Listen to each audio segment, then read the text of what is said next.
eu sempre falo a mesma coisa. O objetivo principal da aula de música é formar seres humanos mais sensíveis. É o que a gente precisa hoje, cara. Sim. Tá entendendo? Sensibilidade, a gente tá perdendo isso. A relação com o próximo, relação de percepção. A percepção musical traz essa percepção de pessoa também. Entendeu? A relação que a gente tem de convívio entre uma dinâmica e outra musical aproxima do ser humano. Faz com que você compreenda os limites do ser humano, até onde você pode chegar, entendeu? A relação. E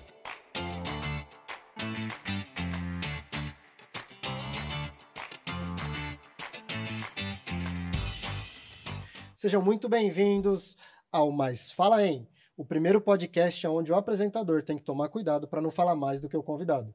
E hoje é uma noite incrível. A gente está tendo a oportunidade e o prazer de conversar com meu grande amigo Danilo. Seja muito bem-vindo. É um prazer te eu receber. que agradeço. Tô me Obrigado. sentindo importante hoje aqui, cara. Mano, que felicidade quando você aceitou o meu convite. Eu falei isso para você em off, vou trazer aqui para todo mundo poder ter essa dimensão. Você, para mim, é uma grande referência na questão de estudo, esforço, do quanto você, para chegar na posição que você está, o quanto você batalhou e encarou isso de frente, e leva isso de uma maneira muito leve e com bom humor. Legal. Isso me chama muito a atenção, então agradeço demais a oportunidade desse nosso Eu bate-papo. que agradeço, porque o Lucas é um amigo de adolescência, né? Um amigo, não sei se você já falou aqui que você é músico. Sim. Já falou, né? Então, o Lucas teve uma convivência musical comigo, né? Uhum. Fez parte da minha adolescência na banda municipal da cidade, né? Sim. E um ótimo músico, viu, gente? Por sinal. Um músico que a gente gostava muito de tocar com ele, porque era bom. Vocês tocam ainda? Na verdade, hoje toco na igreja, mas assim, faz um tempinho, eu vou ser bem sincero, que tô em débito. Tá em Faz débito. uns 4 meses Mas aí o que eu cara não... tocava, meu. Você tocava, não era conversa, não. Danilo, muitíssimo obrigado. Meu, é incrível, obrigado pelas palavras. Danilo, uma coisa que assim, como a gente sempre começa aqui os nossos episódios, eu gostaria de começar te fazendo a pergunta, qual a sua primeira lembrança ou a mais marcante da questão infância? Qual a primeira coisa que quando fala a infância do Danilo, que o Danilo lembra? Cara, a minha infância, a minha vida toda é ligada à música. Uhum. Não tem jeito. Isso aí não tem como desligar ou apagar da minha vida. Mas a imagem, assim, que vem, quando fala de infância, foi do meu primeiro contato com a música. Eu morava numa cidade do interior, bem pequena, e uns 50 metros da minha casa, assim, próximo, tinha um centro comunitário. Uhum. Coisa muito comum de cidade do interior. E lá ensaiava uma banda. Uhum. E essa banda, no estilo marcial que a gente conhece, eles tocavam subindo a rua, marchando e desciam. Toda vez que eu escutava aquele som, eu corria no portão, né, eu lembro que era um portão bem baixinho da minha casa, subia no portão e ficava admirando aquilo. Pra mim era incrível aquilo, né? Nossa, que legal. E eu voltava pra dentro de casa, mãe, eu quero entrar na banda. Minha mãe, não, você é muito pequeno. Ainda não, tem que crescer mais um pouco. Cara, e era incrível. Todas as vezes que a banda passava marchando, ensaiando, eu corria no portão, observava eles tocando, voltava pra minha mãe e ela, não, você tá muito pequeno ainda, eu acho que não é o momento. De tanto eu perturbar ela nessa infância aí, um dia ela falou, vai lá então, vê aí como que faz, que era bem pertinho, né? Uhum. Eu tinha uns 8 anos de idade, mais ou menos, e do jeito que eu estava, no momento que ela falou assim, vai, eu fui. E eu nem me deparei que eu estava sem chinelos. Estava descalço. Caramba, mano. Cheguei no centro comunitário, primeira pessoa que tinha lá, eu falei, como que eu faço pra me entrar? Imagina uma criança de 8 anos se virando sozinho, encantado pela música. Então não tem jeito, a música entrou na minha vida dessa forma. E, ó, você tem que falar com o maestro, aquele senhor lá, ó. Cuidado que ele é bravo, hein? E realmente ele era bem rígido, né? Eu falei, ô maestro, eu queria tocar na banda, eu moro aqui do lado e queria muito tocar um instrumento. Ele falou assim, você quer? Tá bom, você pode tocar, não tem problema. Só que a primeira lição que você vai receber vai ser essa, ó. Vai na sua casa e coloque sapatos. Porque aqui você vai ter que aprender a marchar e não pode marchar de chinelo. Então você já sabe que todas as aulas você tem que vir calçado com seus devido aos sapatos. Caramba. Eu fui para casa, coloquei um tênis, voltei e entrei na Ordem Unida. Para quem não sabe, a Ordem Unida eles colocam a gente na ordem e nos ensina a marchar, né? Bater os pés na ordem, enfim. E a minha empolgação era o quê? Pegar um instrumento. Sim. Né? Falei, eu vou ficar aqui o dia inteiro marchando. Eu quero tocar, cara.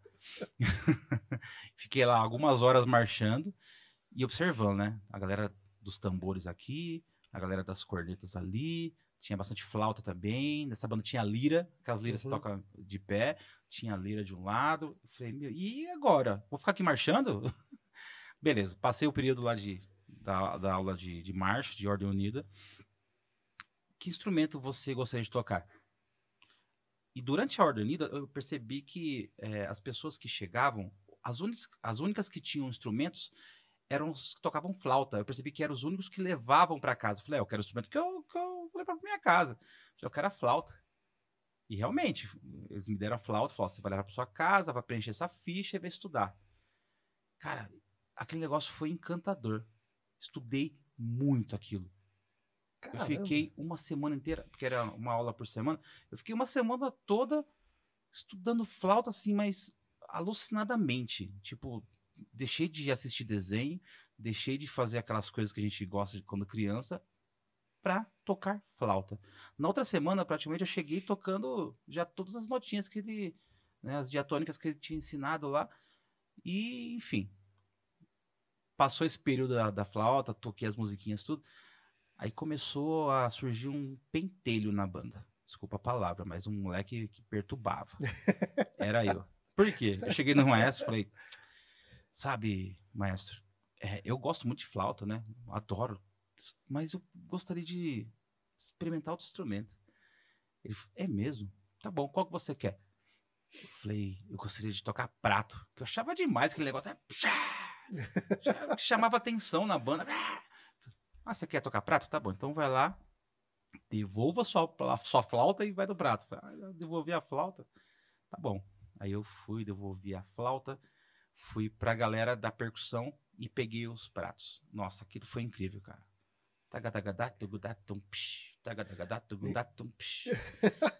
Era genial aquele negócio, pra mim era fantástico. E fiquei um tempo fazendo, aprendi todos os toques do prato. Lá eles ensinavam a gente a rodar o prato na mão. Quem viveu banda marcial vai entender o que eu tô falando. Aí esse garoto resolveu chegar no maestro de novo. Maestro, sabe, eu queria mudar de instrumento. De novo. O maestro, tá, o que você quer agora? Não, agora eu queria caixa. A caixa? Sabe que é um pouquinho mais difícil que o prato, né? Não, é por isso mesmo, acho legal. Fui pra caixa. Fiquei um tempo na caixa. Voltei de novo, depois de um tempo. Maestro, eu queria mudar de instrumento. E eu percebi que ele já começou a mudar de tom comigo, né? Tá, e aí? Que instrumento você quer? Não, queria bumbo. Porque eu acho legal os caras batendo assim, rodando a baqueta no ar e bum, bum. Legal, fui pro bumbo. Cara, eu passei por todos os instrumentos da fanfarra. Mas isso no intervalo de quanto tempo, Dani? Era frequente, você aprendeu aquilo, você já ia pro Era assim, depois que eu aprendia os toques, eu não gostava de ficar na mesma coisa, sabe assim? Aí eu queria aprender aquilo agora. Depois que eu aprendia tudo daquilo, eu ia para um outro, entendeu? Sim. E só que eu aprendia muito rápido, era uma coisa... Até hoje eu sou meio assim, né? Eu quero uma coisa, eu dou uma estudada e meio que aprendo rápido. Aí um dia eu cheguei, só faltava um naipe da fanfarra, que era o naipe das cornetas. Aí eu falei, maestro, só falta tocar corneta, sabe? Porque depois eu queria pro trompete. Trompete já era os caras que, né? É uma banda fanfarra, mas que tinha cornetas e trompete. Tá bom. Vai lá e fala com o professor tal, ele já tá te esperando. Acho que a gente já imaginava. Beleza. Aí eu cheguei na aula de corneta. Chega, tudo bem, você é por aqui, né? O rapaz que gosta de tocar tudo. o mini Hermeto Pascoal. Aí, beleza. Falei, não, eu quero tocar corneta agora, mas eu prometo que eu vou ficar nesse e tal. Tá bom, então tá aqui a sua corneta. E me deu um bocal. Pra quem não sabe, bocal é uma peça de metal que coloca aqui pra gente poder emitir o som da corneta. Não, mas cadê a corneta? Eu falei, não, você precisa aprender a emitir o som do bocal pra depois a gente encaixar na corneta e ver se vai rolar. Então, pega aí. Vai pra sua casa e estuda a semana toda com esse bocal. Bocal. Cara, aquilo caiu assim. Fiquei triste aquele dia, viu? Pensa num cara que chegou em casa bravo, que queria Nem me tocar uma deram o corneta. instrumento. Nem me deram instrumento, me deram um bocal. Beleza. E eu tô lá, mas mesmo assim eu me dediquei naquele bocal, viu? Fazendo abelhinha. Abelhinha, abelhinha. Falei, meu, isso aqui tá muito chato. Tá muito chato. Aí vem um lance que olhei pra cima de onde eu estava, assim, que era uma garagem que meu pai guardava pra ferramenta. Eu olhei pra cima e eu não sei se ainda tem hoje chuveiro que tem aquelas mangueiras branquinhas Sim, penduradas, aquela mangueira sim. de chuveiro. Tinha uma lá em cima do armário do meu pai enrolada. E eu olhei assim e falei, rapaz, olha, o formato dela até parece uma corneta. Subi lá, peguei a mangueirinha de chuveiro. Eu encaixei o bocal de um lado e resolvi soprar. Pá! Saiu um som muito parecido, cara. Falei, nossa, quase Já uma tem na minha. corneta. Beleza. Mas pra virar uma corneta só faltava aquela boca, né? Na época eu nem sabia que chamava campana aquilo. Ah, já sei. Minha mãe fazia geladinho, sabe? Uhum. Fui lá na cozinha e peguei um funil que minha mãe fazia geladinho. Eu lembro até a cor, era um funil vermelho. Peguei o funil e encaixei do outro lado da mangueirinha. O que virou? Uma corneta. Afinação? Só Deus sabe, mas era uma corneta. Coloquei na boca e soprei. Pom, virou uma corneta. Semana que vem aqueles caras me se prepara que eles vão ter que me engolir. Cara, eu soprei aquela mangueirinha de chuveiro a semana inteira. Semana inteira. Chegou na outra semana, com meu bocalzinho, né? E o professor sentiu uma ironia, né? E aí, garoto, estudou o bocal? Falei, rapaz, estudei. Estudei bastante. Eu acho que eu vou conseguir fazer algumas notas na corneta, se Deus quiser. Tá bom, então pega aí. Me deu uma corneta simples lá. Cara, eu fiz todas as notas. Faz essa, pã. Faz essa aqui, pã. Faz aqui, pã. Fiz as 5 notas da corneta. Aí esse moleque não tem jeito mesmo. Só que aí virou uma paixão. Da Caramba. corneta eu fui pro trompete, né? Hoje eu sou trompetista, né? O meu instrumento, performance que eu trabalho tocando é o trompete. Mas começou numa banda do interior, que eu experimentei todos os instrumentos, mas tinha um que era direcionado para minha vida, que era o trompete. Sei. E teve a história da mangueirinha, teve a história dos outros instrumentos, e é a grande imagem da minha infância, né? E dentro disso que você está pontuando da infância, é muito engraçado, né? Porque assim, ó, a gente tem a possibilidade de, às vezes, conversar com bastante gente, principalmente da área musical, e uma coisa, por exemplo, que me levou a se tornar músico foi a questão de ambiente. Meu pai já era músico, já.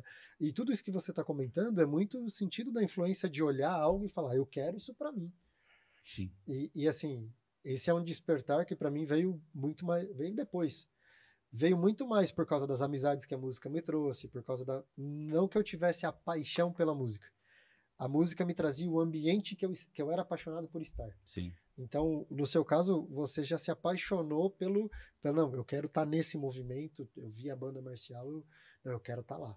Eu quero. Mano, isso é incrível, porque é uma percepção para uma criança de 8 anos que, assim, primeiro, hoje até nos mais interiores, isso se torna cada vez mais difícil. Primeiro, pela educação musical, que a gente sabe que não é todos os lugares que tem acesso, e a grande maioria das crianças está muito ligada na tecnologia, no sentido de prefere estar com o celular do que passar uma semana inteira tocando. Ela não vai nem conseguir ter talvez, essa dinâmica de uma criatividade de olhar ali uma mangueira de chuveiro e falar, peraí que eu É, vou fazer isso, né? Então, pensando nisso, realmente, e observando meus alunos, eu não percebo mais esse feeling que eu tive nas crianças de hoje. Realmente são muito ligados à tecnologia e, igual, quando eu comecei o trompete depois da corneta, eu tinha uma pasta.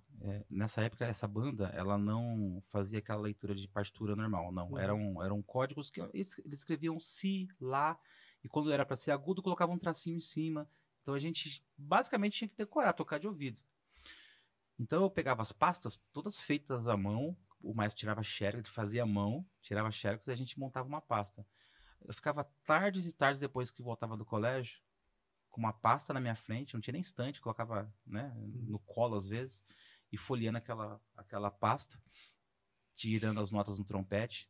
Que criança tem paciência de ficar na frente de uma pasta, lendo notas Uhum. e estudando um instrumento por 3, 4 horas, igual eu fazia? Sim. Então, realmente a tecnologia veio para agregar, mas tirou um pouco do brio que a gente tinha, Dessa né? essência, né? Que Dessa era diferente. essência, era diferente. E seguindo essa linha, Danilo, em que momento o Danilo, por exemplo, você comentou dessa cidade do interior, quando eu te conheci, você já estava já em Itapevi, né? E como foi a adolescência do Danilo? O Então, que o Danilo lembra agora também? Vamos trazer para essa. Porque, trazendo da perspectiva do Lucas olhando de fora, quando te conheci e tal, você sempre teve essa veia muito estudiosa. De, pô, eu quero chegar naquele ponto ali, eu quero me aprimorar até aquele ponto e depois quero continuar. Mas como foi o. Fora a relação também com a música, como foi essa adolescência do Danilo? então, Lucas, lá no interior a gente passou uma situação um pouco delicada, né, em relação à família, a separação dos meus pais, tudo, e a gente precisou vir para São Paulo, né? Chegando em São Paulo, uma realidade totalmente diferente, né? Na questão da música, foi quando eu entrei na banda de Itapevi, conheci o seu Luiz, não sabia ler absolutamente nada de partitura, mas tocava qualquer coisa que você me pedisse.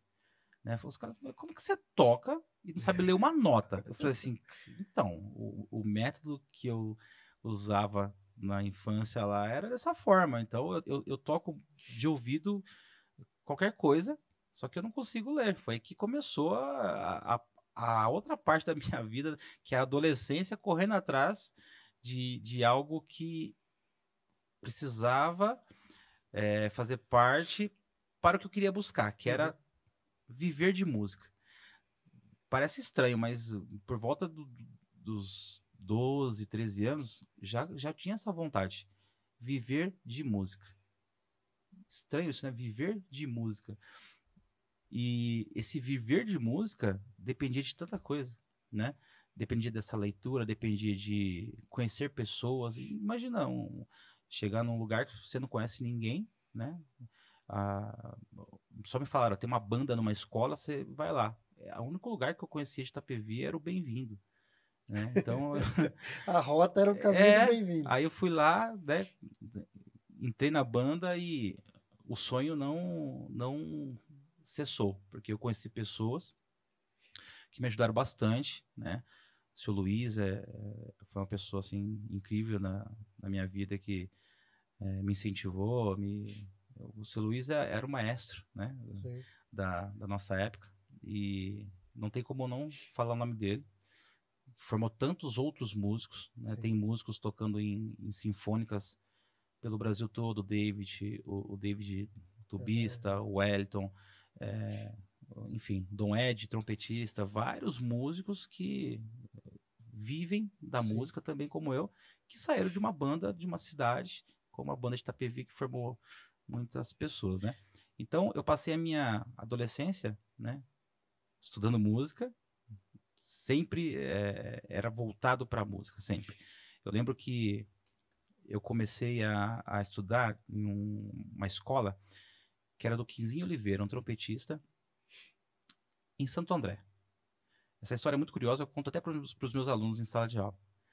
E a minha vida, quando eu veio para São Paulo, ficou um pouco mais difícil, questão financeira, tudo.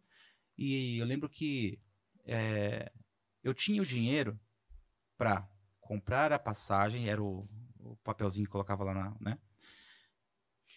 Eu ia para Santo André, era 3 horas de trem para ir até Prefeito Saladino, descia, às vezes ia sem tomar café, chegava lá, o troco da passagem, eu lembro que certinho que era R$ 1. E a passagem, eu comprava a passagem de ida e volta, sobrava Uhum. R$ 1. Esse R$ 1, do lado da escola lá em Santo André, tinha uma loja de esfirra, bem famosa. E essa esfirra era 99 centavos na época. Então, a minha alimentação do dia era essa esfirra. Custava R$1. Eu ia, 3 horas para ir, comia esfirra, estudava. O professor nem sabia disso. Voltava, mais 3 horas de volta. Enfim. Isso adolescente, né? Nessa fase de adolescência. Eu teve um dia até que eu conto meus alunos, e meus alunos às vezes até choram. Teve um dia que eu fui, minha rotina, 3 horas para ir, parei na loja de esfirras, e quando eu olhei para a placa, tava R$1,10. Subiu 10 centavos a esfirra e naquele dia eu não almocei. Caramba. Aumentou a esfirra, né? E meu troco era R$1, então. Mas são coisas que foram boas. Eram coisas que hoje eu paro e penso, falei, nossa, valeu a pena. Porque tem muita gente que na primeira dificuldade já abandona o barco. E trazendo para isso, Danilo, assim, eu sei que é um assunto delicado, mas eu recordo para mim, assim, muito nitidamente também, que como você ia andando até o Bem-vindo, teve aquele pequeno, vamos dizer assim, não dá nem para chamar de incidente, né, mas de acidente. Quando o carro te pegou, você indo andando até o Bem-vindo, tava vindo você e o Fábio, né? Você lembra disso? Lembro do acidente que você sofreu. Pois é. Então, quer dizer, nada é tão simples assim, né? Porque, ainda vocês andavam ali cerca de o quê? Dá 1,8 km, quase 2 km. É um rolê, viu? Isso 10 horas da noite, né? Quando o carro... Então, o carro acabou... Estava com um instrumento zero. Sim. Com muita luta a gente conseguiu comprar um instrumento. Não era um super instrumento, mas era um instrumento que já era um instrumento para estudar melhor. E do nada, no acostamento, veio um carro, pegou em cheio, tenho até alguns 30 pontos aqui na cabeça. Eu decolei, caí no chão, meu instrumento saiu rolando, amassou, né? Imagina, cara, se eu tivesse... Eu tive vários pretextos para parar. Sim. Né? Quase morri indo atrás da música, né? Passar fome, não vou dizer passar fome, mas ficar um dia sem almoçar, né? Ralar muito para estudar, tanto a parte da escola como os estudos do instrumento, porque eu tinha um objetivo. O objetivo era o quê? Viver de música. Como? Não sei. Sim. Mas eu entendia que eu preciso estudar, eu preciso ficar bom, porque eu preciso viver um sonho, né? E o meu sonho é música, não tem outra coisa, né? Enfim, só que aí a gente precisa ganhar dinheiro. Aí começou, não dá para entrar na música assim de cara. Sim. Né? Aí na adolescência, meu irmão tinha um lava rápido. Tá afim de trabalhar, Guri? Bora. Lavar carro, cara. Às vezes lavava 20, 25 carros por dia. Eu lembro que ganhava R$1 por carro. Caramba. Lavado. Sabe assim, imagina você cansadão o dia inteiro lavando o carro. Eu sempre fui gordinho, sempre. Eu nunca, não sei nem que é ser magro. Mas eu lembro que eu ralava o dia inteiro, né? Chegava em casa morto. E lembrava que tinha o trompete, precisava estudar. Ia lá e algumas horinhas ainda de estudo, porque eu tinha um objetivo, eu tinha algo que era latente, que era o sonho de viver da música. Então, lava rápido, trabalhei muito em fundição de gesso, né? Nessa época eu já conhecia a minha esposa, eu chegava em casa parecendo o Gasparzinho, sabe essas molduras de gesso, essas coisas, eu fazia aquilo. Né? Meu irmão tinha uma fundição depois do Lava Rápido, trabalhou com gesso, trabalhei na fundição, trabalhava de carregador, fui segurança de shopping depois da adolescência, e sempre assim, trabalhando, estudando muito, trabalhando, às vezes pintava alguma coisa para tocar, ia tocar. Trabalhei de funilaria, cara. Nossa, eu lembro uma vez que eu tava trabalhando na funilaria, aí chegou a galera, você não vai pro show hoje? Aquilo cortou meu coração de um jeito. Eu falei, cara, hoje não vai dar, porque eu vou ter que ficar aqui na funilaria até mais tarde, tem uns carros para entregar aí. E pessoal, tudo dentro do carro, tinha acabado de passar do ensaio, e você não vai hoje? Nossa, aquilo, eu lembro, sabe, assim, nitidamente. Falei, não é isso que eu quero pra mim, cara. Não é funilaria, não. E é isso, Lucas. E, É sempre é, lutando de um lado para conquistar o outro. E nada foi fácil, né? Nada foi fácil. Mas o sonho estava lá. não, e uma coisa muito engraçada disso que você está falando, porque assim, se fala muito sobre isso, né? Às vezes falta o propósito definido, né? Você olhar e falar assim, não, esse é o meu propósito, independente do que acontecer. Porque tudo que você contou é exatamente sobre isso, né? Você passou por dificuldades, a vida te colocou obstáculos que você poderia olhar e eles seriam justificativas plausíveis para quem está olhando de fora falar assim, não, ele desistiu porque aconteceu isso daqui. E quando a gente falou do seu acidente, eu lembro que teve uma vez que você, logo que você começou a se recuperar, você foi na banda e o seu Luiz falou, não, você não pode tocar, você estava de touca porque você estava escondendo os pontos, mas você foi com uma bandana amarrada na cabeça, a gente foi Uhum. tocar lá no Tamboré na época, você falou, não, eu tô bom para tocar. Eu vou tocar. Teimoso, né? Eu vou tocar. Então, assim, isso traz principalmente que esse seu propósito, ele era tão forte, é tão forte para você que, independente do que acontecia, você falou, não, eu não quero isso para mim, eu não vou fazer isso. Então, eu acho que traz muito pro lado do exemplo no sentido de, meu, eu tenho um propósito, eu vou alcançar, independente do que me aconteça. É igual eu costumo brincar, eu falei sobre isso hoje com uma pessoa, que ela perguntou como que eu tinha entrado numa universidade com 13 anos. Hum. Aí ela falou assim, meu, pra mim isso, sei lá, é coisa de filme, coisa de crianças gênio. Eu falei, não. Eu tinha uma dinâmica com meu pai sempre deu muito apoio pra gente virar músico, eu e minha irmã. Mas a dinâmica do meu pai era estudar, meu pai era um cara muito estudioso, então assim, a gente estudava muito. Pra mim fazer o teste pra ULM, eu fiz pro nível médio sem 2 semanas antes de fazer o teste, eu nunca tinha pego um trombone de vara na mão. Rapaz. Eu nunca tinha pego. Eu fui viajar com a minha mãe para casa dos meus avós. E meu pai falou: Ah, você queria tocar. E uma vez eu tinha visto uma pessoa, que é o responsável da Unicamp, Wilson Dias.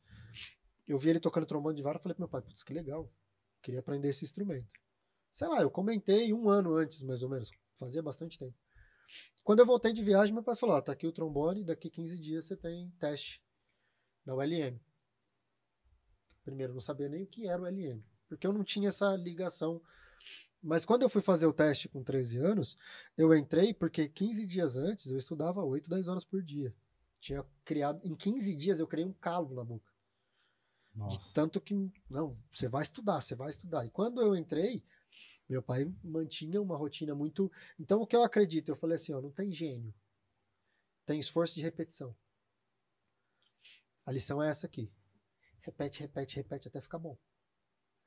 Eu posso contar uma história legal da ULM? Com certeza, estamos aqui Olha para. só. ULM. Para quem não sabe, o ULM foi a Universidade Livre de Música. Era algo assim super concorrido, né? Hoje ela existe ainda, mas está com outro nome, agora é Tom Jobim, enfim. Mas nessa época da ULM era uma coisa surreal. Eu lembro que para fazer inscrição a gente pegava filas e Sim. filas. Para fazer o teste era filas e filas. Era um negócio maravilhoso. A gente ficava sonhando, né, o ano todo até o dia do teste da bendita ULM. Quem era apaixonado por música e vivia. Se bem que a ULM trouxe muita gente de outros estados, mas de São Paulo, meu Deus do céu, era algo incrível. E eu resolvi fazer a ULM. Aprendi a leitura da partitura na banda, Uhum. né? Falei, eu vou tentar. Aquele ano eu estudei muito, muito, muito, muito, assim, afinco. E eu queria fazer o teste nesse nível que você passou, nível médio. Falei, nossa, é que o nível médio você precisava tocar, né? Você precisava apresentar escalas, tocar uma peça de livre escolha, tocar uma peça Primeira que à vista. primeira vista, enfim. Tinha uma banca examinadora, enfim, você tinha um contato com os professores, você tinha que desenvolver ali na hora. Beleza. Cheguei no dia, a fila dobrando o quarteirão, todo mundo com o instrumento na mão. Assoprando, e eu falei, uns caras tocando absurdamente, né? Aquecendo. Eu falei, meu Deus do céu, o que eu tô fazendo aqui? Beleza. Chegou o meu momento, fui lá, escolhi uma música. Eu fiz trompete popular na ULM, né? Uhum. Escolhi uma música bem simples, eu lembro que foi, acho que era Satin Doll, muito simples a música, mas eu estudei bem a linguagem, né? As dinâmicas e tal. Falei, seja o que Deus quiser. Escalinhas na ponta do dedo, leitura razoável. Beleza, chegou o meu momento, fiz a prova, fui embora. No dia do resultado, o resultado, gente, era igual o USP. Você lembra? Sim. Os papéis na parede, Gente se acotovelando pra se ver. acotovelando, deixa eu entrar. Aquele monte de Folha de... sulfite colada na parede. Nossa! E ó, isso me arrepia, cara. Me arrepia porque era um negócio surreal. Cheguei no papel do trompete. Nesse ano tinha 2 vagas. 2 vagas para trompete popular nível médio. Falei, cara, a chance é muito pequena. Aí, olhei lá. 1, 2, adivinha? Tinha 3 nomes. Não, 2. O seu nome tava. Não. Não estava o meu nome na relação. Cara, parece que passa um filme na cabeça, eu voltando, entrando no trem, eu fiz no Brooklyn, né? Uhum. Aquela viagem do Brooklyn até Itapevi, tinha que fazer baldeação, e na minha cabeça assim, eu perdi 1 ano, cara. Eu ralei demais, não é possível. Mas aquilo me mexeu assim com o meu psicológico de um jeito, porque eu tava me dedicando muito para aquilo. Demais mesmo. Eu lembro que eu cheguei em casa, mãe, calma, fica tranquilo. Vai surgir outras vagas aí, você tenta. Eu falei, não, mas você não tá entendendo. Estudei muito para isso. Sabe, assim, inconformado. Passou uns 2 dias. A minha mãe tinha uma lojinha de doces embaixo, assim, da onde a gente morava. Eu tô lá na lojinha de doces, cuidando pra ela. Aí, daqui a pouco minha mãe chega toda alvoroçada, né? Filho. Falei, calma aí, o que foi? Você precisa ir lá pra casa e ligar pra aquele lugar lá que você fez o teste, ela não sabia nem o nome. Porque eles pediram pra você ligar lá que precisa falar com você urgente. Falei, da onde? Da ULM. E deixou um número. Cara, eu lembro que eu acho que eu deixei a loja aberta lá e subi. Cheguei lá, peguei o telefone, liguei. Tudo bem, pediu pra me ligar com urgência. O que aconteceu? Qual é o seu nome? Falei o nome e tal. Ah, sim, é trompete popular, né? Sim. Então, é que das 2 vagas, uma pessoa desistiu e você ficou como primeiro suplente e a vaga agora é sua. Cara, eu Caramba, lembro que eu velho. desliguei o telefone, comecei a chorar. Aí minha mãe, tá vendo? Tá vendo? Falei que você ia passar. E ali Caramba. começou, cara. Eu estudei ali 3 anos, né? Eu larguei o LM para casar, que foi um outro período da vida, já entrando na fase adulta, né? Algo muito bom também. Tem que falar bem, né? Porque a mulher tá aqui. Não, fica complicado pra você depois. Complica, né? Eu preciso ir embora. Estudei na ULM, tive a oportunidade de fazer aula com grandes mestres do trompete, né? E saí de lá para casar, né? Isso faz parte do sonho também. Porque o casamento foi algo muito importante para minha carreira. Caramba, Danilo. Muito importante. Posso contar outra curiosidade? Oxe. O cara fala. Essa aqui, ó. Essa aqui acho que vale até para corte. Tem corte aqui? Com certeza. Eu nasci no dia 5 de dezembro de 1984, na cidade de São Roque, às 10 horas da manhã. A minha esposa, ela nasceu no dia 6 de dezembro de 1984, na cidade de São Roque, às 4 horas da tarde. Caramba. Nós nos conhecemos com 14 anos. Não? 15. Errei por 1. 15 anos.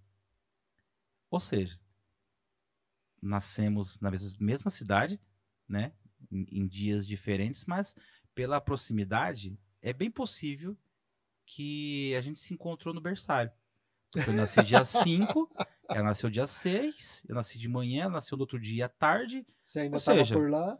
eu tava por lá, então acho que a gente já se viu na maternidade. Depois de 15 anos, a gente se encontrou. Foi minha primeira namorada, nos casamos e estamos até hoje. Temos 2 filhos lindos. E por que eu falo que o casamento fez parte desse sonho, dessa conquista, o que eu vivo hoje? Se eu posso respirar a música hoje, se eu posso dizer que tudo que eu tenho é vinculado a esse sonho, também foi por causa do meu relacionamento com ela. Quando se fala de viver de música, o pessoal já começa a entortar o nariz, né? Ainda é uma relação aqui no Brasil muito complicada, né, Danilo? Porque, É, tipo, não é fácil você viver de música no não, Brasil. não é fácil. Concordo, bem difícil. Mas assim, os meus primeiros trabalhos com música, eu tocava em bandas de forró. Uhum. Eu viajava bastante, viajava o Brasil tocando forró e o cachê era bem baixo, né? E como eu tinha que viajar bastante, eu falava pra minha esposa assim, ó, ou eu entro numa empresa para garantir, que a gente pagava aluguel e tal, eu entrava numa empresa para deixar uma vida mais confortável, ou eu sigo o meu sonho.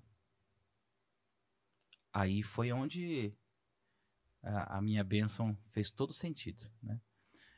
E eu lembro que ela falava assim, não, eu acho que você deve seguir o seu sonho. E essa questão financeira a gente se vira, eu tô trabalhando. Ela trabalhava de madrugada, sabe? Passava a noite toda trabalhando. E eu também, às vezes a gente se encontrava, eu chegava do show, ela chegava do trabalho e não era fácil. Contava moedas para pagar o aluguel, sabe? E eu, amor, esse mês tá difícil, né? Não tem tantos shows assim. Tá tranquilo, a gente vai vencer. O que você acha? Eu paro, continuo? Não. Uma hora vai dar certo. Uma hora vai dar certo. Responda pra mim. Qual mulher, numa situação difícil, né, te dá a mão e fala assim, vai, a gente vai passar essa dificuldade agora juntos, mas eu tenho certeza que vai dar certo. Por quê? Ela visualizou o meu sonho, entrou de cabeça, ela via que a minha vontade de conseguir isso era muito grande e ela se dedicou por inteira para que esse sonho acontecesse, entendeu? Então, o meu casamento foi essencial na minha carreira. A minha carreira só existe hoje porque eu fiz a escolha certa, que foi casar com essa mulher incrível que está aqui atrás das câmeras. Não, incrível isso que você está falando. É uma perspectiva muito interessante. Esses dias eu estava aqui com o Júlio conversando sobre a vida também, o Júlio baterista, Sim, e a gente estava falando muito sobre isso, né? Da importância também, né? Esse ponto que você trouxe é de você estar, né, com pessoas que te apoiam, que fazem as coisas acontecerem junto com você, porque primeiro, propósito definido, você sempre teve o sonho. E você ter a possibilidade de conhecer alguém que te apoia e fala assim, não, vamos, é tudo que aí é assim, né? Fica tudo para que você faça realmente acontecer. Porque é, quando você consegue olhar nessa perspectiva, você fala assim, poxa, até no momento que você sente um pouco mais de fraqueza, fala, não, tem alguém que está acreditando em mim. Então eu vou sim. fazer, vou além do meu limite, porque. Ô, Lucas, e era uma coisa assim que eu sou cristão, né, cara? Acredito muito em Deus. E era uma coisa assim, hoje eu vejo que estava no meu coração, né? E principalmente no coração de Deus, Sim. entendeu? Hoje eu consigo analisar cada etapa com mais tranquilidade e vejo assim, poxa, era isso que Deus queria, né? Eu fiz por onde também na questão Uhum. de correr atrás, na questão das escolhas. Igual eu falo para os alunos, né? A gente é livre para fazer qualquer coisa, né? As nossas escolhas que vão direcionar os caminhos que a gente vai seguir, né? E com certeza fiz escolhas assim certeiras, né?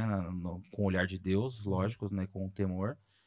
E hoje eu contemplo tudo isso, graças a essa passagem do casamento e tal. E assim, o lance do trabalho de música é o lance do network, né? De conhecer pessoas, de interagir. Eu costumo dizer que quem dá trabalho para o músico são os próprios músicos, Sim. né? Então, você vai fazer o que sábado que vem? Cara, tem uma cerimônia.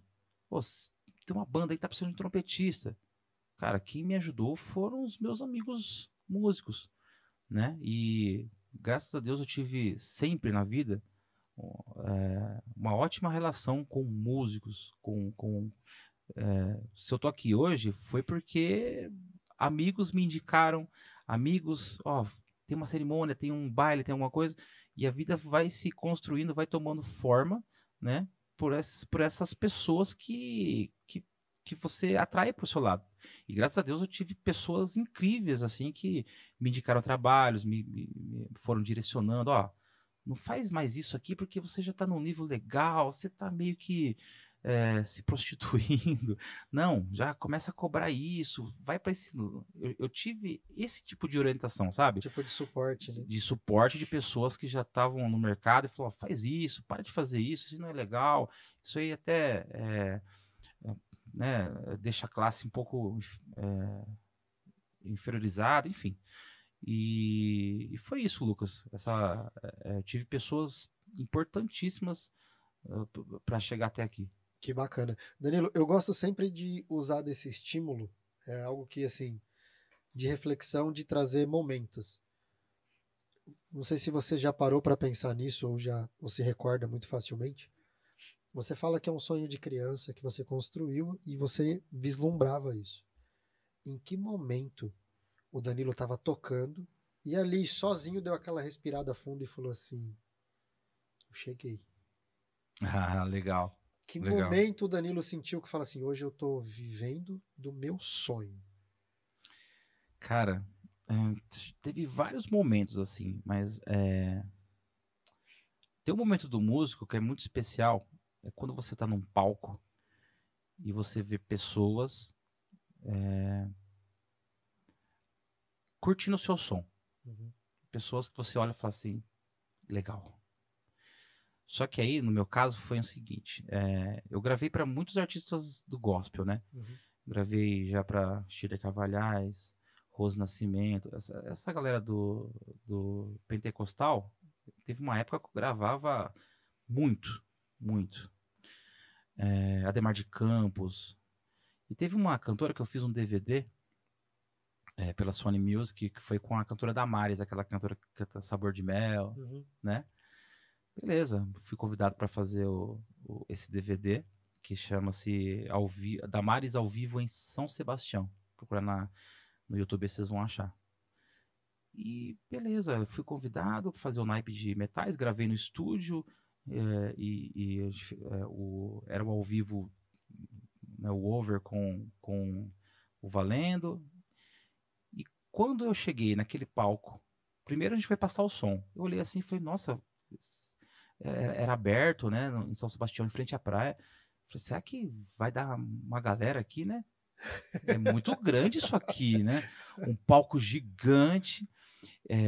Eu lembro que o técnico de som era o mesmo que fazia Carnaval de Salvador com a Ivete Sangalo. E aquele negócio assim, nossa, que legal, né? Sony Music. Beleza, a gente foi pro hotel. Hotel muito legal, né? Beleza, chegou na hora do show. Eu com o meu grande parceiro Davi Cabral, que tem um podcast também, só que é lá na Suíça. Ok, De repente cara. pode fazer um podcast de podcast, ou depois eu te apresento ele. Um grande amigo meu, Davi Cabral, saxofonista. E a gente chegou lá, cara, quando a gente subiu no palco, era uma multidão. A gente ficou sabendo que naquele dia tinha 60 mil pessoas assistindo o show. Caramba. Era muita gente. Muita gente. E ali, eu olhei assim, dei aquela respirada que você falou. Eu lembro que eu cutuquei meu amigo do lado, Davi. É uma galera, hein? Ele, é uma galera, irmão. E ali foi um dos momentos que eu falei, valeu a pena, cara. Eu tô aqui fazendo o que eu gosto pra essa multidão. Detalhe, era uma cantora evangélica, tô tocando pra Deus, sabe? Um lance pra Deus, um instrumento que eu gosto, fazendo. É isso, Caramba. é isso, cara. Entendeu? Toquei em vários locais legais também, né? SOS da Vida, muita gente também, vários shows assim, mas esse aí mexeu um pouco comigo porque era uma coisa do mundo business, assim, era coisa Aham. muito grande, né? E aí você respira e realmente fala assim, cara, Alcancei. cheguei aqui onde mais ou menos eu queria, hein? Por que mais Caramba. ou menos eu queria? Porque, cara, acho que a gente nunca pode também, Sim, sim, mas eu né? falo assim, a primeira sensação, né, de trazer aquilo de eu tô vivendo o meu Primeira sonho, sensação de tô de vivendo o muitas meu que eu quero sonho. viver, entendeu? Então essa aí foi uma das primeiras de muitas que estou vivendo e que ainda quero viver, tá? Puta, que bacana, é igual eu falei, é uma coisa que às vezes a gente não para, né, pra pensar, pô, aquele foi o momento ali que eu falei, comecei a viver que eu gostaria de estar vivendo, né? Tipo, traz essa perspectiva de análise, né? Falar, caramba, passei isso aqui, isso aqui, isso aqui, e é aquele momento que você só dá aquela pincelada de falar, É, quero viver muito mais. mas para chegar aí, cara, para chegar aí, eu posso contar um caos aqui? Teve um caos aí que eu tocava com uma banda, que era uma banda que tinha um cara que ele trabalhava com prefeituras. Vendia banda, show na cidade, enfim, aqueles lances de contrato. Ixi, é um longo caso. E a gente saía de São Paulo e ia subir no Brasil, né? É, Minas Gerais. Eu lembro que a gente foi até Rondônia um dia. Caramba. Um mês fora de casa. Um mês. Imagina, numa van com metais, percussão, técnico de som, bailarina. A gente, pra descer da van, tinha que passar por cima das malas que não cabia atrás, ficava no meio do corredor. É. Bailarina, tipo, primeiro, segundo dia, você, tirando onda, né? Cara, depois de umas semanas, não aguenta mais Aguentava. olhar pra cara da galera, tipo, bem difícil, né? Eu lembro que eu trabalhei esse um mês todo, cara. Quando a gente chegou em São Paulo, cadê o cachê? Caramba. É, pensa um mês tocando fora, pensando já, pô, esse dinheiro vai pro aluguel, vai pra... E os caras te dão um cano. Um mês de Putz, trabalho, viajando. só sumiram. Só assumiram. Mas depois tem um desfecho aí que eu conto em outro episódio. Não, o Mas é isso. importante é deixar um gatilho já pro próximo. Mas é isso, ô Lucas. Músico é isso, cara, né? Eu lembro que teve uma época que eu dava aula na Renascer, chamava Escola de Levitas da Renascer. Cara, e a gente almoçava cachorro quente, né? São coisinhas assim que o músico, né? As pessoas falam, nossa, mas você trabalhou para ganhar isso? Eu costumo dizer, eu nunca trabalhei por grana, cara. É estranho dizer isso, mas eu lembro que uma pessoa que eu trabalhei um dia falou assim, cara, você precisa ler um livro do, do Robert Kiyosaki, né? O Pai Rico, Pai Pobre, né? Então, tem uma parte lá que ele falava isso pra mim direto. Você tem que parar de andar com gente pobre, cara. Eu falei, como assim, meu? Aí ele foi me explicando, né, essa visão e tal. E depois eu fui entender melhor isso, né? E deixar de trabalhar por dinheiro, você tem que trabalhar por paixão primeiro. A paixão tem que estar em primeiro lugar, porque quando você faz o que gosta, você vive uma vida de férias, né, cara? E eu tomei isso pra mim. Falei, não, eu quero fazer o que eu gosto pra ser nada obrigado. Que eu acho que as pessoas. É triste às vezes você vai no McDonald's da vida e a atendente lá tá. Ah, mais uma coisa, Sim, senhor? Ah, você sabe que aquela pessoa não tá ali. sim. Você sabe que aquela pessoa, às vezes, não tô dizendo todos, né? Mas uma grande parte Tá das vezes meio que no eu vou, automático, né? Tá meio é, numa função, só tô ali pra cumprir o que eu preciso cumprir. tá entendendo? Então, é difícil, né? Eu fiz muitas coisas na vida assim que não era o que eu queria, mas sem abandonar o meu sonho, né? O meu sonho estava ali. Eu preciso ficar aqui, mas é provisório. Eu preciso sair daqui, passar por aqui para chegar ali, entendeu? E a minha vida foi isso, Lucas. É viver fazendo o que eu gosto. O financeiro sempre veio como resposta de um bom trabalho que eu fiz, assim, muito naturalmente, até hoje, cara. Graças a Deus. Eu fiz uma reflexão e uma brincadeira esses dias. A gente vem de uma linha. que a gente foi campeão brasileiro, não sei se você vai lembrar disso, Ah, em troca de X-Banda. em Brasília? Não, em Campo de Goytacazes. Quando a gente foi. Em Brasília foi vice, né? Ficamos Ah, segundo de duas. ah. Não, essa A gente história de ficou. Brasília merece um episódio só de Brasília, cara. Meu Deus do E céu. a gente. Quando a gente foi para Campos de Goytacazes, a gente ficou em primeiro. Fomos campeão brasileiro. Eu brinco que falo assim: ó, músico tem uma vida tão sofrida que a gente era campeão brasileiro de algo que, tipo assim, a gente venerava naquele momento, Sim. como bandas, de todas as bandas do Brasil, É. nós éramos os campeões brasileiros. Em troca de X-Banda que tinha ficado dentro do busão da prefeitura 3 dias. E alguém ligava pra isso, cara? Ninguém tá. Meu, a gente enchia a boca pra falar, a gente ganhou, a gente é campeão. Cara, Então, quer dizer, não é aquela questão do quanto ganhou pra fazer, não. mas era o prazer de Era a fazer. paixão de fazer a Exatamente. parada, né? É. Cara, e todo mundo ali na mesma vibe, todo mundo ali, tipo, cara, a gente vai ganhar, a gente, sabe? E, tipo, alguém tá com fome? Eu tenho uma bolacha aqui. Um passando bolacha pro outro. É uma coisa. Músico, cara. Que assim, músico também é que tem aquele lance, né? É 8 ou 80, né? Tem lugar que você chega, a música é meio fechado e tal. Mas nesse mundo de banda aí, o acolhimento, todas as bandas que eu participei, era muito isso, sabe?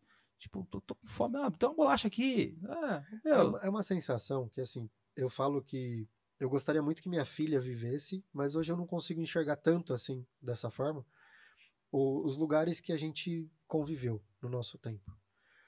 Porque era uma família. Mano, Sim, todo mundo conhecia a mãe de sim. todo mundo tava junto, todo É, mundo tava disposto a ajudar. é. Ajudar em qualquer sentido que fosse. Tipo, mano, não, vamos fazer isso aqui. Vamos. Eu costumo brincar, né? E aí eu vou voltar um pouquinho na sua adolescência para fazer a pergunta que vem a seguir, Hum, que é o seguinte: você também participou do projeto piloto, que nos deram crianças, a gente sendo adolescente, para tomar conta em escolas. sim, Mano, isso é um absurdo. Eu sim. olhando hoje, falar assim, caramba, pegou lá adolescentes de 14, 15 anos e deu crianças de 8 anos, 51 crianças por turma nas escolas. Pois é. E aí eu vou volto um pouco nesse assunto para te perguntar sobre a relação do Danilo professor, do Danilo ensina. Até agora a gente falou do Danilo Performance, né? Sim, Um instrumentista, trompetista. E, é, cara, do nada, né? No meio dessas viagens musicais, tudo, me bateu uma vontade, assim, de estudar. Mas por quê? É, gostava muito também do lance de dar aula, né? Só que o lance de viver de música realmente é difícil, em questão financeira. Difícil em que sentido? Existia meses que a gente tinha um bom valor financeiro e meses que quase nada, né? Então, a gente vive por um sonho, mas a gente precisa sobreviver, a gente precisa subsidiar alimento, um monte de coisa, né? Então, eu comecei a pensar no lance de estudar música. Em que sentido? De dar aula. Foi aí que eu resolvi fazer a licenciatura em música para poder dar aula para crianças, né? E esse desejo, talvez ele começou nesse período, né? Desse projeto piloto aí que a gente pegaram umas crianças lá uns adolescentes que tocavam bem e deram turmas e pra gente. alguém olhou pra gente e falou assim, essa criançada aí vai conseguir, né?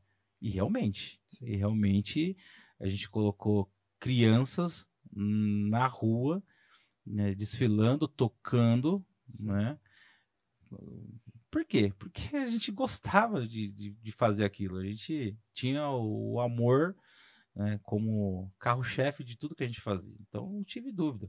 E aí começou esse desejo de ir para esse lado pedagógico, que é onde eu atuo hoje, né? Aí fui, depois desse episódio, estudei uma condição também difícil.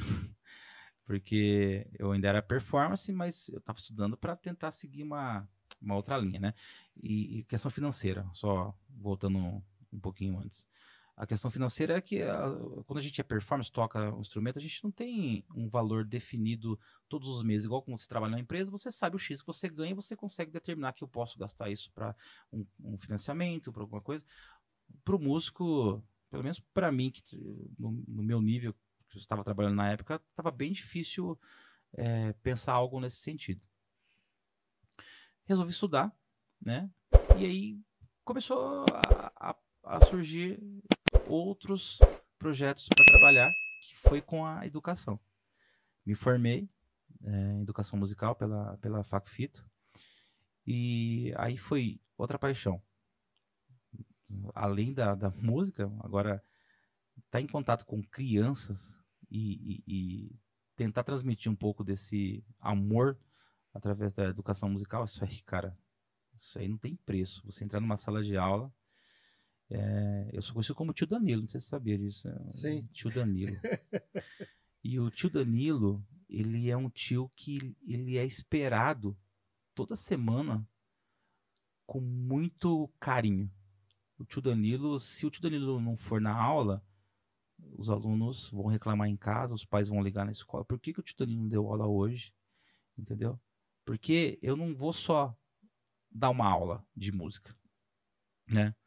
Eu falo que as minhas aulas são vivências. Eles vão vivenciar música, eles vão vivenciar sons, eles vão trabalhar o corpo, eles vão trabalhar os sons do próprio corpo, eles vão trabalhar instrumentos, eles vão cantar, eles vão... Enfim, eu tento sempre, de uma forma lúdica, fazer com que as crianças experimentem a música de um jeito sempre muito divertido e agradável. Eu falo para os pais, primeiro tem que ser divertido. Primeiro tem que ser divertido. Se a criança estiver se divertindo, aí eu sei que eles estão aprendendo. E assim, Danilo, eu vou de novo me aprofundar um pouquinho nessa linha, porque eu acompanho muito do que é o que vai para o digital, né? O que vai para o digital Uhum, a gente acompanha, mas eu também conheço alunos seus. sim. Eu tenho contato com pais e eu já sabia do tio Danilo até mesmo através do pai de alunos. E como essa percepção de música para essas crianças mudaram totalmente o que eles imaginavam pela palavra no sentido música. E aí eu vou um pouco além nessa minha pergunta, porque assim, eu acredito que escola nenhuma, tá? Nenhum lugar ensina tecnicamente carisma, paixão para fazer aquilo. É o que o pessoal fala assim, não, você tem que fazer aquilo ali com. Só que assim, mesmo que a gente tenha essa intenção, eu acredito que muito é dessa personalidade, de você conseguir trazer essa paixão para quem você está ensinando. Então, isso fica muito nítido. E aí, É. em que momento? Porque assim, eu vou também trazer para esse outro lado. Eu conheço o Danilo há muitos anos, a gente teve um contato na adolescência ali de estar no mesmo ambiente e tal. O Danilo sempre foi muito extrovertido e tal. Mas assim, eu acho muito bacana e interessante como você leva, parece que todas as situações. Porque assim, a gente vê um vídeo seu de um passeio, você e sua esposa, um vídeo de uma viagem, você e seus filhos, passeio de família, um vídeo seu lecionando, me traz muito, assim, a, como que eu posso dizer, a natureza Danilo de levar as coisas de jeito leve. É, é espontâneo, é na brincadeira, na brincadeira que eu quero dizer, não que não leve nada a sério, mas no sentido de ser tão leve.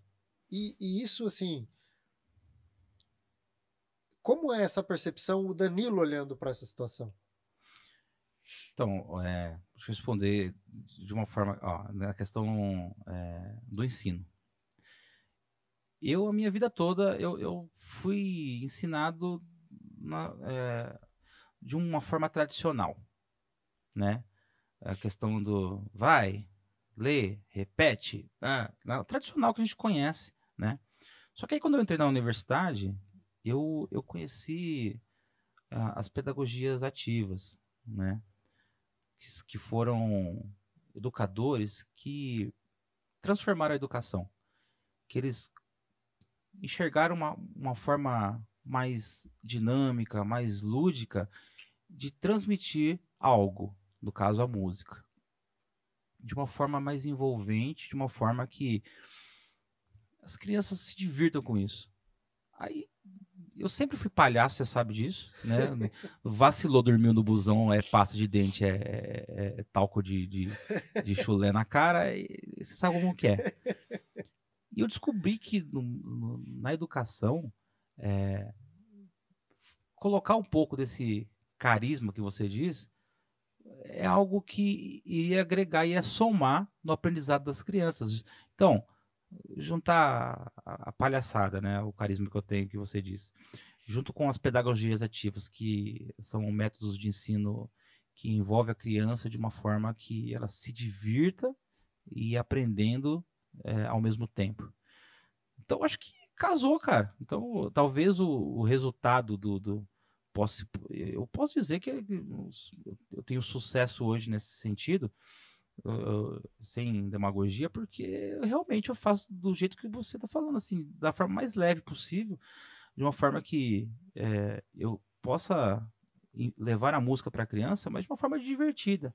E não só na questão profissional, mas em casa também, com a esposa. Se você parar a conversar meia hora ali com ela, você vai ver que ela vai caguetar muitas coisas que eu faço em casa, tipo, de palhaçada, os vídeos que vocês veem lá no Instagram, vídeo de palhaçada com ela, não é nada forçado, é mais ou menos aquilo mesmo. Mas é isso, é uma coisa minha que eu consegui vincular isso com um profissional. E eu acho que tá dando certo, cara. Acho que tá dando certo. Eu posso te falar que assim, acho não, né? Tenho certeza. As recomendações quando você dá dando aula são várias, né? Então, tipo assim, é uma percepção, né? Igual eu tava falando, que a percepção olhando de fora, só que quando é só a sua percepção, ela se torna uma percepção única que às vezes você pode se enganar. Uhum. E quando são várias pessoas com a mesma perspectiva olhando, eu acredito assim que não tem como todos errarem, né? Eu conheço o que eu falei. Meu filho adora. Meu filho. Não, é o que você comentou. Se não aconteceu a aula do tio Danilo, o aluno vai chegar em casa. Então, isso é uma construção. Você fez uma pergunta para mim que eu respondi de uma forma na questão do performance, do músico performance. Que momento você. É aqui que eu queria estar como um músico performance. Posso responder como professor também, como educador? Com certeza. Então, como educador, quando você chega numa sala de aula e você olha para os alunos e consegue enxergar o brilho nos olhos de cada um, esperando aquela aula que é uma vez por semana, que o tio Danilo é incrível, que ele vai fazer o nosso dia mais feliz, aí é onde eu sinto todos os dias que é o lugar onde eu queria estar, dentro de uma sala de aula, olhando nos olhos de uma criança, vendo o brilho, vendo expectativa. A criança tem que ter expectativa. Se você entrar numa sala de aula e ver que não tem expectativa, tem coisa errada, cara. Você precisa mudar muita coisa na sua vida. A criança precisa sempre motivada. Ela sempre precisa ter expectativa. Se um dia eu entrar na sala de aula e não ver esse brilho nos olhos, tem coisa errada. Ou talvez seja um momento de parar, não sei. Mas é isso que me motiva. Esse brilho nos olhos de cada criança, todos os dias. Tem que ter esse brilho. Incrível, Danilo. É uma percepção muito bacana. Muito bacana mesmo. Parabéns. É um olhar diferente. Porque assim, a gente conhece, a gente sabe que nem todo mundo consegue pensar dessa forma no sentido de como estimular as crianças, como criar essa percepção no sentido de ter o brilho nos olhos de eu tô esperando por então, isso. Lucas, e esse lance gera um lance afetivo, não tem jeito. A relação de professor com aluno, não tem jeito. Então, essa alegria normal em mim do dia a dia, de brincar, de palhaçada, cativa as crianças, entendeu? Então, as aulas realmente ficam divertidas por isso. Eu tenho momentos assim que o professor tem que ter um feeling, né? O professor ele tem que sentir o tempo todo o que está acontecendo. Você percebe quando a pessoa não está afim, quando a pessoa está triste, quando a pessoa, né? Então você tem essas percepções, você começa Não sei se você viu o último vídeo que eu fiz de um frango. Sim, o frangolino. Frangolino. Então, cara, eu tava numa loja aí de departamentos com a minha esposa. A gente tava comprando cobertor, sei lá o que a gente tava comprando. E eu vi lá no departamento de pet um frango. Plim, um frango. Que legal esse frango, cara. Deixa eu ver. Peguei e o frango fez um som legal. Legal. Poxa, acho que eu consigo trabalhar rítmica com esse frango. E vai chamar muita atenção. Cara, a mente de um educador é loucura, cara. É loucura. Eu pego essa xícara aqui, já tô imaginando o que eu posso fazer musicalmente com ela, entendeu? E é isso. Aí minha esposa, por que você vai comprar um frango, cara? Ficando doido? Comprei um frango, né? Fiz uma aula que eles piraram, né? Dei o nome do frango, frangolino. Depois tá lá no meu Instagram, depois se quiser ver, tem um vídeo lá do frangolino. E é isso, a gente fica pensando o tempo todo artimanhas para trazer as vivências musicais para as crianças, mas de uma maneira que fique marcado, cara. Sim, eu nunca vai esquecer. Entendeu? De uma forma que a criança ela vai levar aquilo para a vida dela. Entendeu? E às vezes o que ela vai levar para a vida dela não é. Tem pais que às vezes não entendem. Meu filho não está tocando flauta. Meu filho não está lendo partitura. Meu filho ainda não está. Mas isso é muito secundário na educação musical. Sim. Sabe? A questão do social, da interação com o amigo, a questão da escuta, a questão do corpo, né? São questões que são muito maiores do que simplesmente tocar um instrumento. Sabe, assim, a percepção do aluno em relação ao mundo, cara. Né? A gente traz atividades assim que contempla tudo, não só som, mas corpo, né, o próximo. Eu sempre tive contato com a questão do socioemocional também. Eu trabalho muito socioemocional dentro da música. As escolas onde eu trabalho têm os programas socioemocionais, mas eu trago para aula de música também a questão do relacionamento com o próximo, né? Faço dinâmicas com música, que a gente trabalha o socioemocional. Então, educação é isso. Muito do que você falou agora, e até trazendo lá no começo do podcast, quando você fez menção ao seu Luiz, né? De vários músicos que formou, gente que vive de música. E me veio tudo isso que você está falando, lógico, da forma do seu Luiz, da forma que a gente tinha de recurso naquele momento. Mas uma coisa importante a gente trazer, que eu acredito muito nisso que você falou, a música ela tem o poder de transformação social na vida de um ser. Total. Por quê? Além daquele grupo que a gente tinha de pessoas que se tornaram profissionais da música, se formaram ali muitas grandes pessoas.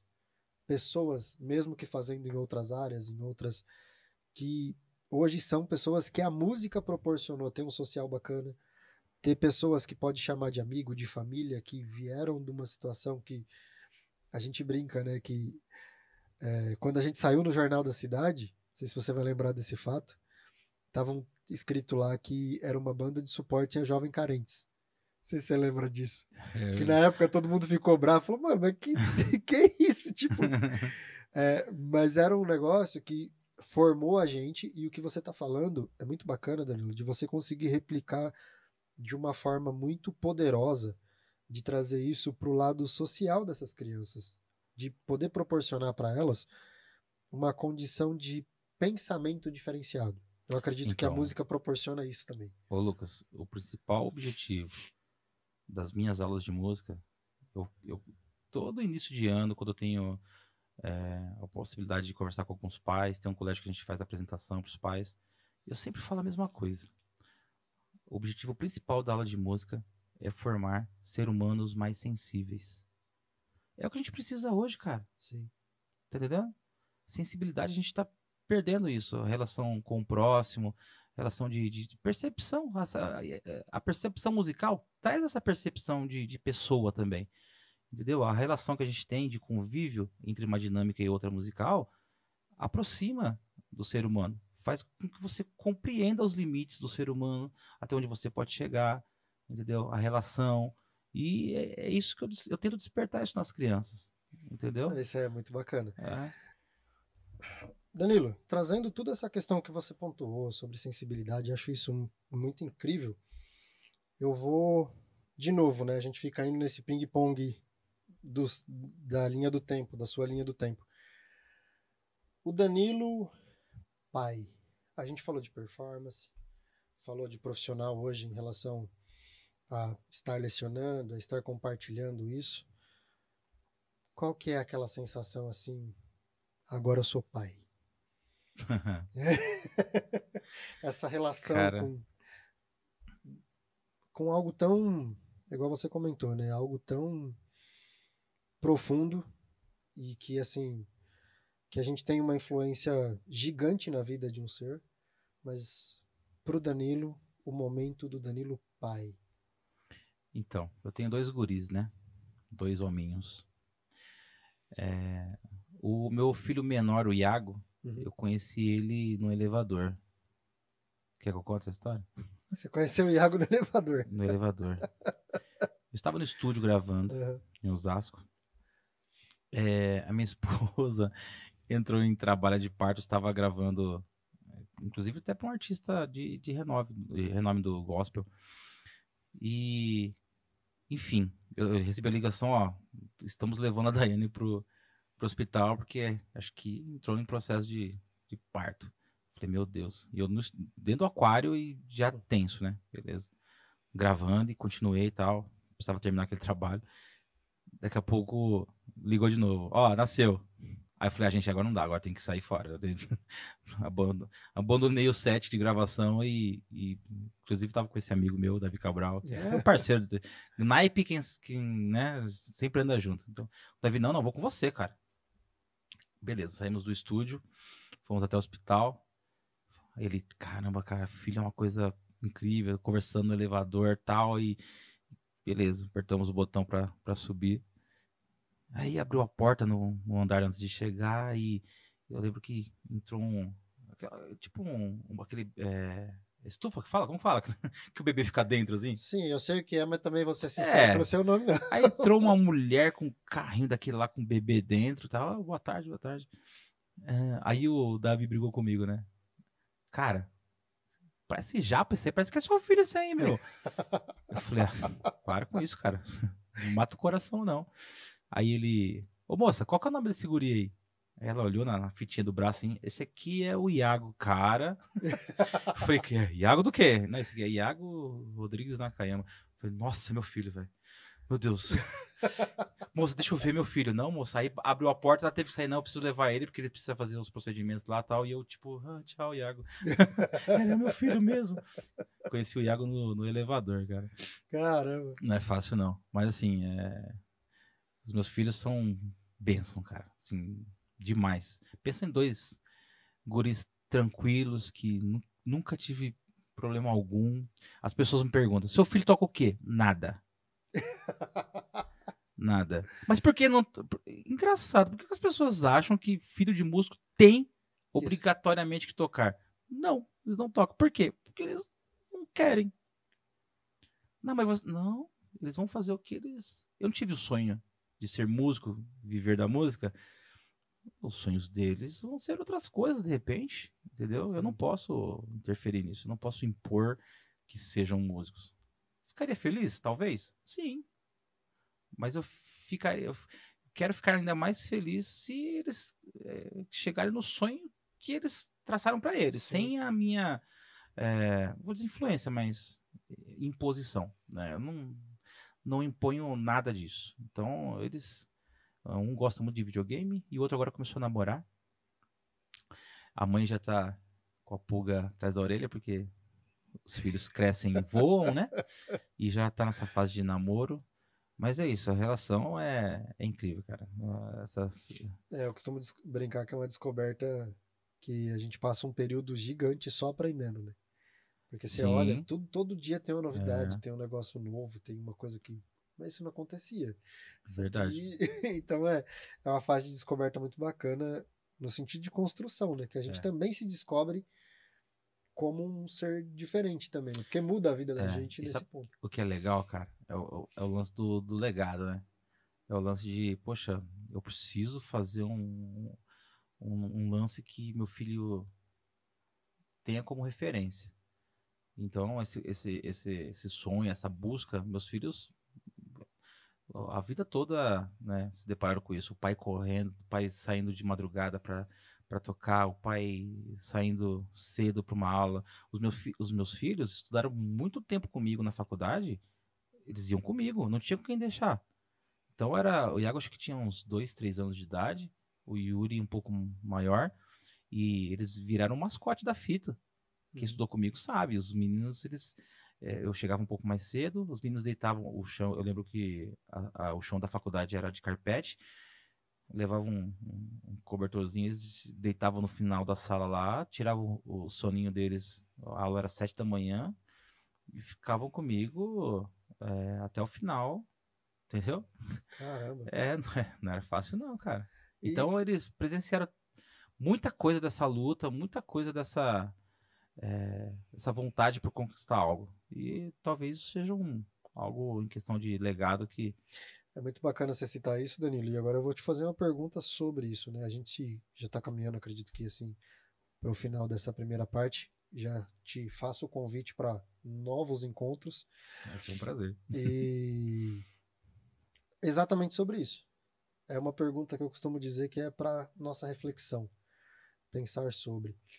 O Danilo tem aquele momento de último suspiro e a possibilidade, eu costumo dizer que é a dádiva de poder olhar para trás nesse último suspiro e conseguir ver o que ele está deixando. E aí eu gostaria que você descrevesse o que você gostaria de ver nesse momento. Qual o legado, qual que é a mensagem, o que que o Danilo gostaria de olhar para trás nesse momento e falar assim, ó, isso aqui que eu queria ter cumprido eu fiz. O que que você está vendo? Cara, essa é uma pergunta que deixa a pessoa muito pensativa, né? Ô Lucas, como performance, eu gostaria muito que as pessoas admirassem o meu som, contemplassem aquilo que eu sonhei em fazer, né? E eu acredito que mostrando o meu interesse, mostrando a disposição, a paixão, isso serviu de inspiração para muitas pessoas. Eu tenho amigos hoje que trabalham. Eu tenho amigos que acho que você conhece. Você conhece o Jean? Do Sax? Sim. O Jean é um que eu falo, poxa, o Jean eu tirei ele de um concurso público para jogar ele na música, né? E falei, cara, acredita que vai viver seu sonho assim como eu estou vivendo. Então, essas atitudes durante a vida, né? Inspirar pessoas a fazer aquilo que elas desejam e sonham, eu acho que é um legado que eu gostaria de deixar e acredito que estou deixando. Muitas pessoas, assim, não só em música, tá? Eu tenho um aluno que é piloto de avião. Piloto de avião. Eu dei aula para ele muitos anos e eu dei aula para ele de arte, que eu tenho algumas formações fora música também. Eu, eu falei assim, eu falava para ele, por que você desenha um avião? É o lance da sensibilidade, de perceber o Sim. próximo e se interessar por o que está fazendo. Eu falava para ele assim, por que você está desenhando um avião? Ele, muito pequeno, olhava para mim assim e falava, professor, eu queria muito ser um piloto de avião. Eu falei, é Caramba. mesmo, cara? Nossa, assim, igual a mim, que eu queria ser músico e tal. Ele, cara, você vai conseguir. Eu lembro que ia passando os anos, ele ia crescendo, e sabe aquelas pessoas que, tipo, tudo de material escolar dele tem um desenho? Tudo tinha avião. E falou, cara, um dia você vai ser piloto de avião, cara. Continua nessa pegada aí que é isso aí. Comigo foi a mesma coisa. Eu sonhei, sonhei, sonhei. E hoje eu vivo isso. Dou aula de arte, dou aula de música, toco e vai fundo. Não faz muito tempo eu encontrei esse aluno no Instagram. Cara, Caramba. voando por aí, cara. Uma Que louco. empresa aérea, se formou, fez os cursos, né, as coisas Ele e o irmão dele. 2 pilotos de avião. Caramba. Entendeu? Então, é, influenciar as pessoas no sentido de correr atrás, não desistir e tal, a nossa vida é um espelho, né? Para muitas pessoas. As pessoas te observam, cara, o tempo todo, não adianta. Ainda mais com rede social, entendeu? Então, se você puder deixar um legado de atitudes boas, igual se você falou que os vídeos são leves, então, isso de repente já é um legado que eu já posso ficar feliz. Lógico. O Lucas achou os meus vídeos leves e em alguma coisa boa trouxe para a vida dele. É isso, cara, entendeu? E agora eu tô entrando em outra área que é da saúde. Eu tô fazendo musicoterapia. Caramba. Então, ajudar pessoas, né, com seus, com suas mentes, através da música, esclarecer algumas coisas, trazer algumas coisas novas, tirar pessoas de depressão, ajudar pessoas com autismo. Talvez seja a outra parte do meu legado que eu vou deixar por aí também. Você está começando a construir agora.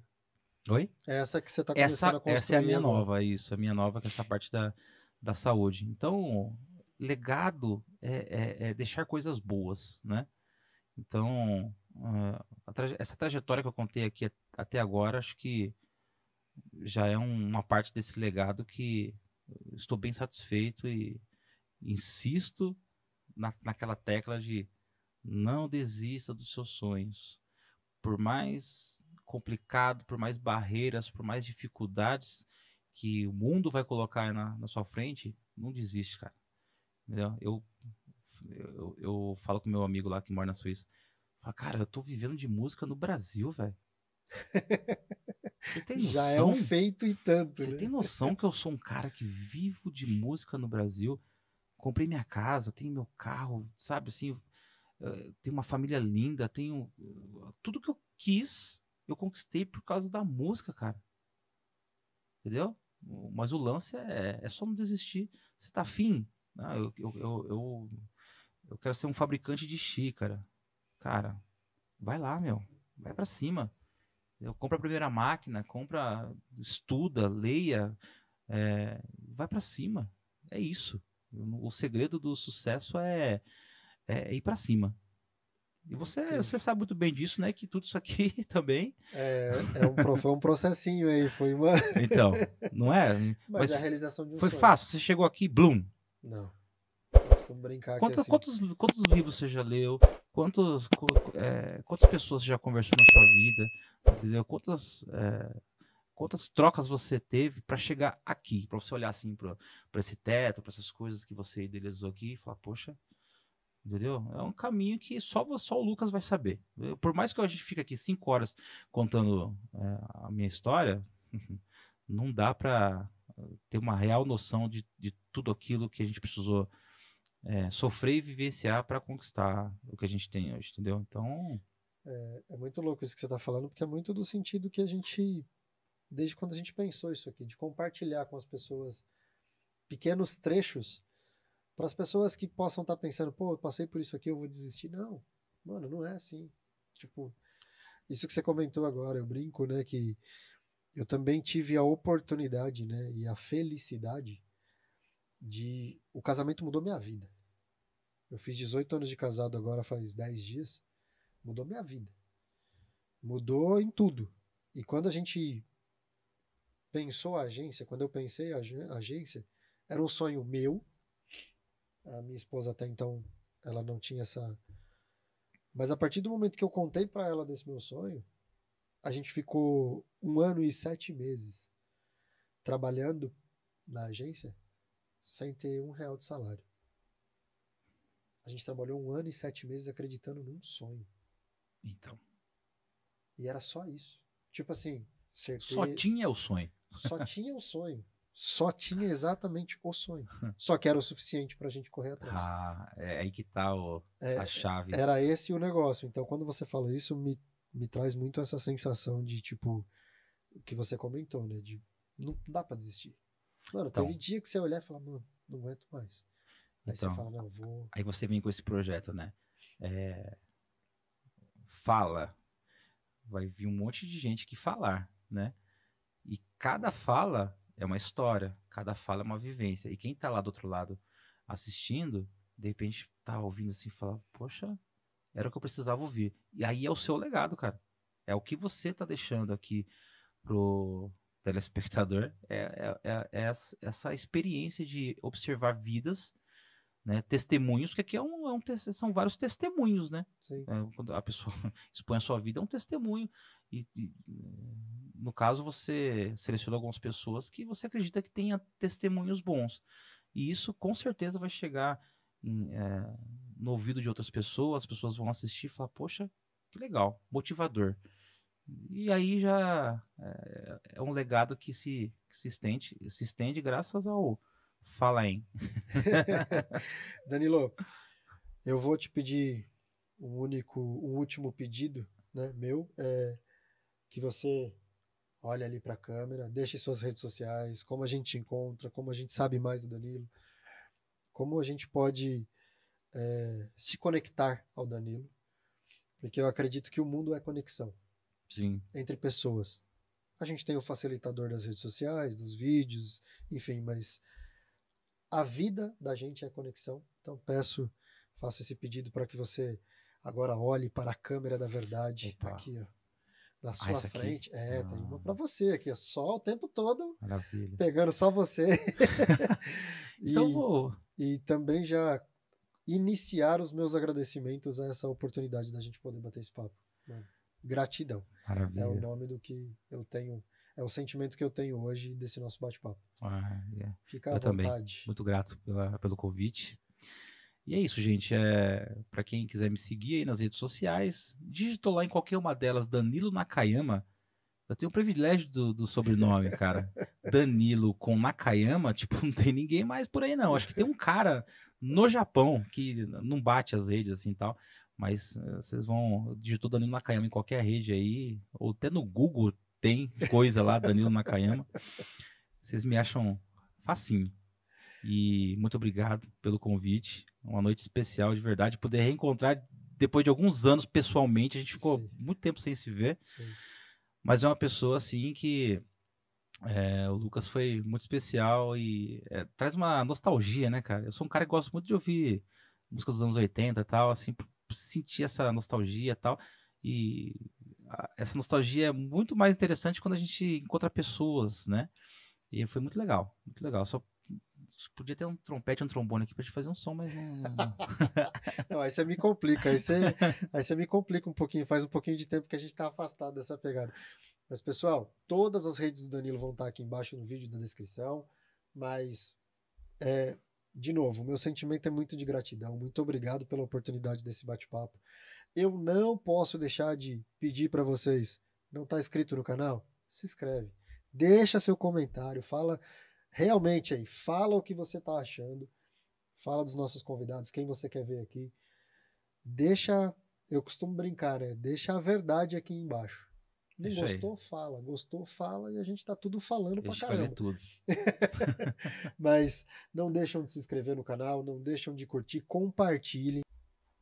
Todas as redes sociais do Danilo vão estar aqui embaixo na nossa descrição. Não posso deixar de pedir para vocês compartilharem esse nosso conteúdo. Se gostou, desce o dedo no like. Não esquece de deixar o like aqui embaixo e de compartilhar. A gente tem uma brincadeira interna aqui que é o seguinte, o último vídeo tem que sempre bater o anterior. Boa. Então tem que bater aí o número de visualização e de curtida. Vamos embora para cima, que dessa forma a gente sabe que está fazendo um conteúdo de relevância para você. Gente, muitíssimo obrigado por ter acompanhado mais um Fala Em e até mais.